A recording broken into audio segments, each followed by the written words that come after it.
Será que fugir é para os covardes? Ou a fuga é uma estratégia que os sábios e os inteligentes possuem para sua sobrevivência?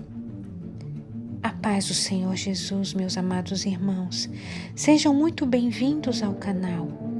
Se inscrevam e deixem um like e sejam muito abençoados pelo Senhor. Em Mateus capítulo 24, do verso 15 ao 22, os discípulos perguntaram para Jesus quando seria o tempo do fim.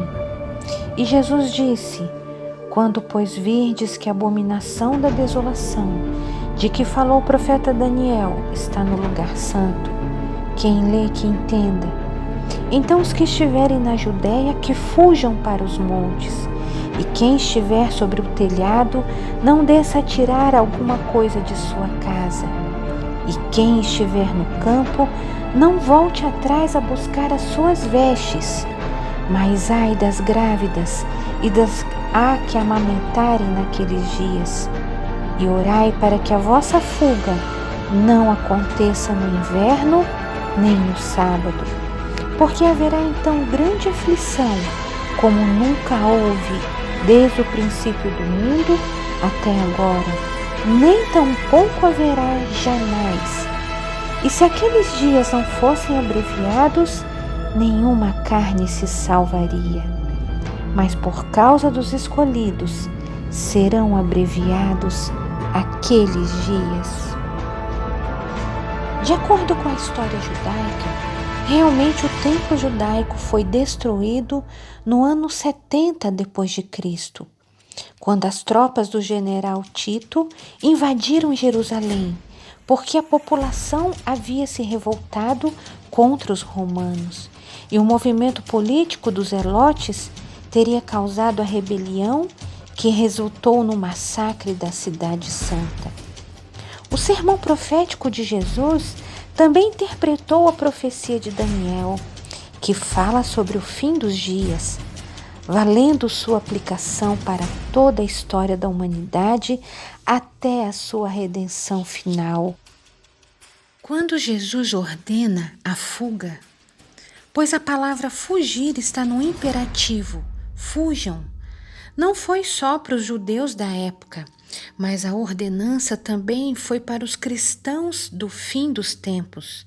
Nós, que também somos israelitas espirituais, ligados na videira, Jesus, e enxertados na figueira, Israel, somos zambujeiros. O Senhor Jesus está alertando que devemos ser prudentes e preservar nossa vida, que é valiosa para Deus. Por isso o próprio Deus abreviou os dias, encurtou os dias, para que fôssemos salvos. Senão, nenhuma carne se salvaria. E por causa dos eleitos, o Senhor abreviou. E os dias são de agora, o fim dos tempos. Os remanescentes de Deus têm que ser obedientes à sua palavra, têm que ser perseverantes em sua fé, pois aquele que perseverar até o fim será salvo. A fuga é uma estratégia para continuarmos a pregar a palavra às vidas que estão ainda duvidosos quanto ao fim dos tempos. A obediência às Escrituras e às ordens de Jesus irão preservar a nossa vida e aumentar a nossa fé nele, pois ele promete cuidar de nós, ele promete colocar-nos debaixo de suas asas protetoras. Senão, Jesus não teria dito para fugirmos. E essa passagem bíblica, a ordem de Jesus, salvou os cristãos entre o ano de 132 e 135 depois de Cristo, quando uma rebelião liderada pelo falso Messias, Simão Bar Kokhba, fez com que o imperador Adriano aniquilasse Jerusalém, expulsasse os judeus da Palestina e ergueu um templo ao deus Júpiter, no mesmo local onde era o templo judaico.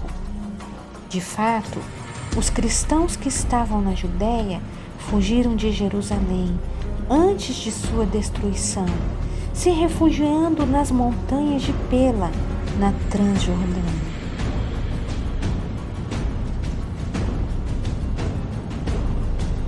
Quando o Senhor Jesus começou o seu ministério na cidade de Jerusalém, ele teve que fugir, teve que escapar entre as multidões da turba dos fariseus, dos religiosos que queriam prendê-lo e matá-lo antes do tempo.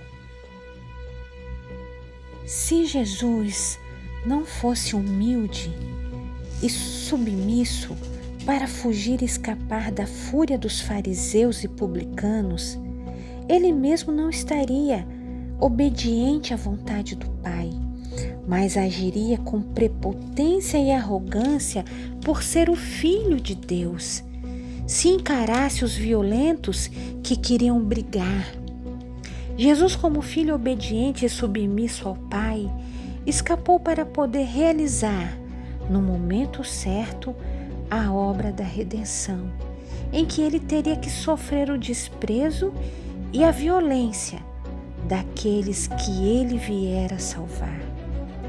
Ele teria que obedecer e cumprir o seu propósito na terra, pois Jesus, sendo Deus, sabia exatamente o que Satanás queria, que ele pecasse, queria eliminá-lo antes do tempo. Jesus ordenou aos seus seguidores, dando um direcionamento certo e a indicação de como os cristãos devem se portar diante de situações de guerra semelhantes que nos acompanharão até a consumação dos séculos. Os crentes, os cristãos que estavam na Judéia no tempo do imperador Adriano, ao fugir, tiveram um comportamento que os radicais zelotes foi visto como sendo de covardia e traição. Pois, no entendimento desse partido de guerrilheiros, o judeu teria que resistir militarmente ao dominador estrangeiro, sendo certo que os tais pretendiam se impor pela força e não atentando para os desígnios de Deus. Ignoravam o poder da palavra através do diálogo construtivo.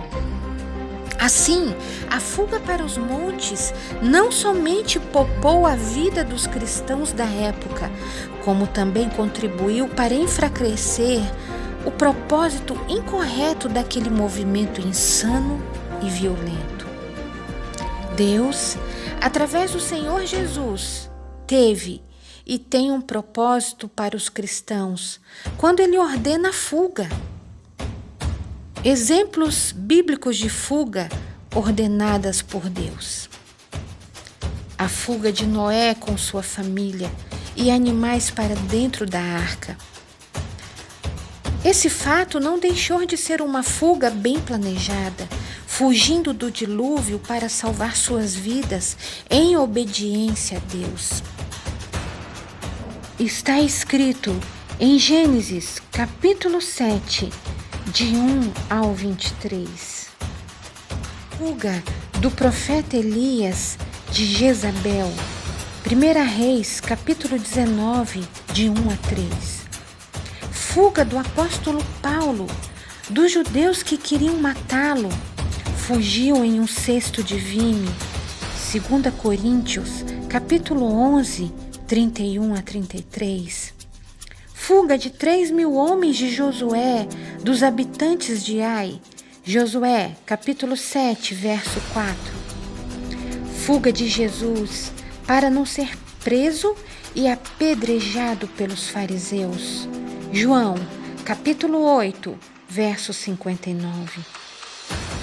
Nesses últimos dias, o anticristo será revelado.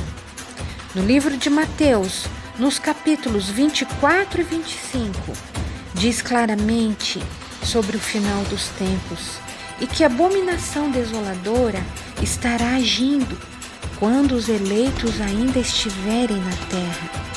E por causa dos escolhidos, o Senhor ordena a fuga. E nós devemos fugir. Em primeiro lugar, fugir para não ser torturado, mas se for capturado para a tortura, não negar a Jesus.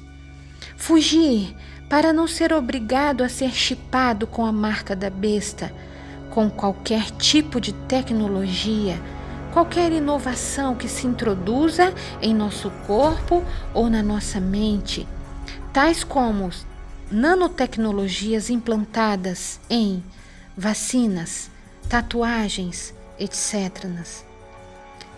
Fugir da guilhotina que está preparada para todo cristão que não negar a Jesus. Mas se for pego, permanecer perseverante até a morte. Pois aquele que perseverar até o fim será salvo. Mateus capítulo 24, verso 13. Nós seremos odiados por todos, por não aceitarmos os planos da nova ordem mundial. Seremos traídos por nossos irmãos da igreja, parentes e amigos, por não aceitar o chip ou qualquer outra imposição do anticristo para que a vida volte à normalidade, como no ano de 2019. Filhos e filhas entregarão os pais à morte. Pais entregarão os filhos e filhas para serem presos e mortos. Haverá grande perseguição aos cristãos verdadeiros, pois essa será a provação que o Senhor Deus enviará ao seu povo, e haverá distinção exata do justo e do ímpio, daquele que serve verdadeiramente a Deus e de quem não serve.